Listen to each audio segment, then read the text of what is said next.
Assalamualaikum warahmatullahi wabarakatuh. Setiap peserta didik pada dasarnya adalah individu yang unik, artinya memiliki karakteristik yang berbeda satu dengan yang lainnya. Untuk itu perlu adanya pembelajaran yang mampu memberikan pelayanan untuk meningkatkan potensi peserta didik sesuai dengan kesiapan belajar, minat, serta gaya belajar peserta didik. Maka dari itu perlu adanya inovasi pembelajaran yang kreatif dan berdiferensiasi. Perkenalkan, saya Tommy Antoro, guru matematika di SMP Muhammadiyah 1 Gambeng, Kabupaten Sleman, Daerah Istimewa Yogyakarta. Pada kesempatan kali ini, izinkan saya menyampaikan praktek baik bagaimana proses pembelajaran berdiferensiasi pada mapel matematika tentang tabung yang sudah saya lakukan di kelas 9A.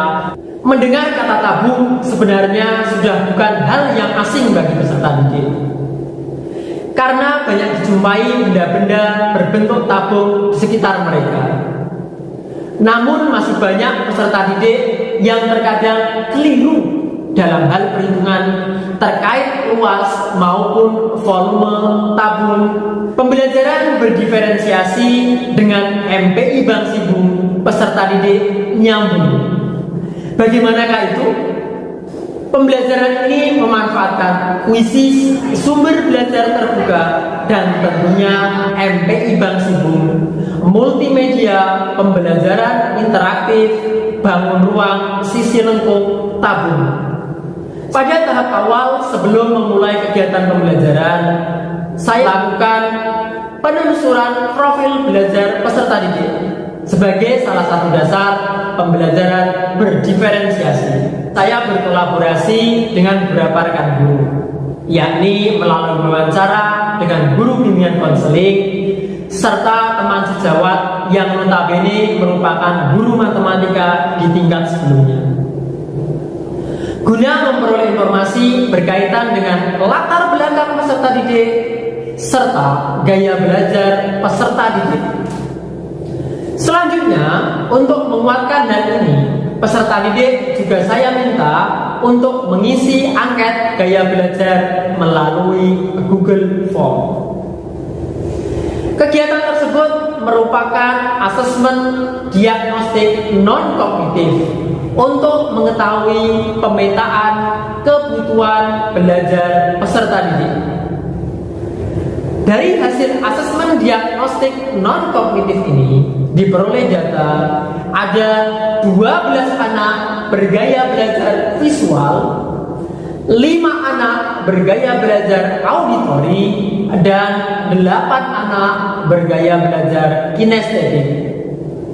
Maka dalam hal ini saya perlu menyiapkan bahan ajar berupa video pembelajaran, audio pembelajaran, serta lembar kerja peserta didik. Pembelajaran dimulai dengan mengecek kesiapan peserta didik serta pemaparan tujuan pembelajaran. Selanjutnya, awal kegiatan hal utama yang saya lakukan dan upayakan yakni dengan menciptakan suasana kelas yang menyenangkan bagi peserta didik. Kemudian, awal proses pembelajaran, saya juga melakukan asesmen diagnostik kognitif untuk memetakan tingkat pemahaman peserta didik terhadap materi ajar dengan menggunakan aplikasi kuisis. Dari hasil asesmen diagnostik kognitif yang sudah saya lakukan, terdapat 8 anak memiliki tingkat pemahaman utuh, 7 anak memiliki tingkat pemahaman sebagian, dan 10 anak belum paham terhadap materi yang akan diajar. Hasil ini kita jadikan sebagai salah satu dasar untuk penentuan kelompok. Tentunya dikombinasikan dengan gaya belajar peserta didik. Untuk melayani peserta didik, saya membuat sebuah aplikasi berbasis Android MPI Bank Sibung, yaitu multimedia, pembelajaran interaktif, bangun ruang, sisi lengkung, tabung. MPI Bang Sibung berisi sumber belajar, baik itu teks materi, video pembelajaran, audio pembelajaran, game edukatif, dan soal evaluasi. Kegiatan inti pembelajaran ini dimulai ketika saya menyajikan suatu permasalahan terkait tabu yang dikaitkan dengan kehidupan sehari-hari. Selanjutnya, peserta didik akan bekerja dalam kelompok untuk investigasi lebih lanjut dengan panduan LKPD. Dalam hal ini, guru membuat kelompok sesuai dengan kategori gaya belajar peserta didik serta dikombin dengan tingkat pemahaman peserta didik terhadap materi yang sudah diperoleh dari hasil asesmen diagnos kognitif. Nantinya peserta didik yang memiliki tingkat pemahaman itu akan menjadi leader sekaligus sebagai narasumber bagi teman-teman dalam kelompoknya. Akan tetapi jika ada hal yang belum dipahami, peserta didik dapat bertanya pada guru. Dari hasil asesmen yang sudah saya lakukan, saya membentuk 6 kelompok pada kelas saya, yaitu 3 kelompok bergaya belajar visual, 1 kelompok bergaya belajar auditori, dan 2 kelompok bergaya belajar kinestetik. Selanjutnya, untuk meningkatkan pemahaman peserta didik, guru juga meminta peserta didik untuk mengakses aplikasi MPI Bang Sibung sesuai dengan gaya belajar mereka masing-masing. Peserta didik dengan gaya belajar visual diminta mengakses menu video pembelajaran. Peserta didik dengan gaya belajar auditori diminta mengakses menu audio pembelajaran. Selanjutnya, untuk peserta didik dengan gaya belajar kinestetik diminta mengakses menu materi, ditambah guru juga sudah menyediakan benda nyata berbentuk tabung yang dapat disentuh dan diamati langsung oleh peserta didik. Dan pada tahapan selanjutnya, masing-masing kelompok mempresentasikan hasil investigasi dalam kelompok.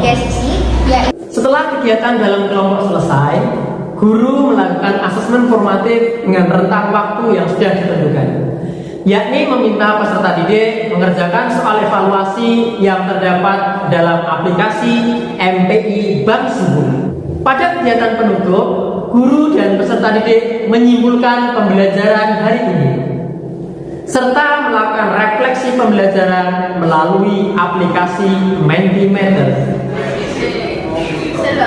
Tercapainya pembelajaran ini ialah terlihat ketika peserta didik melakukan presentasi hasil diskusi dan hasil asesmen formatif. Pembelajaran berdiferensiasi dengan MPI Bang Sibung, peserta didik nyambung. Akhirnya benar adanya. Karena peserta didik benar-benar nyambung atau terkoneksi dengan kegiatan pembelajaran, karena peserta didik dapat belajar sesuai dengan gaya belajar serta tingkat pemahaman mereka, dan media pembelajaran yang disediakan oleh guru dapat memenuhi kebutuhan belajar peserta didik.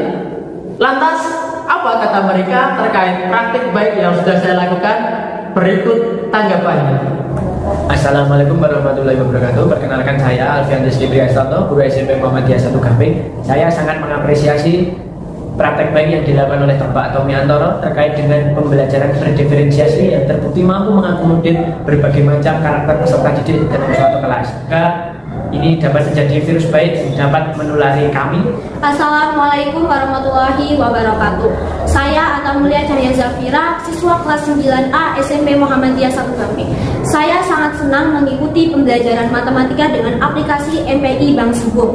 Ditambah lagi pada pembelajaran kali ini, Pak Tommy benar-benar memfasilitasi kebutuhan belajar kami, karena saya dan teman-teman memiliki gaya belajar dan tingkat pemahaman materi yang berbeda-beda. Kami diberi kebebasan memilih sumber belajar sesuai dengan kebutuhan kami. Demikian praktek baik yang sudah saya lakukan di SMP Muhammadiyah 1 Gamping.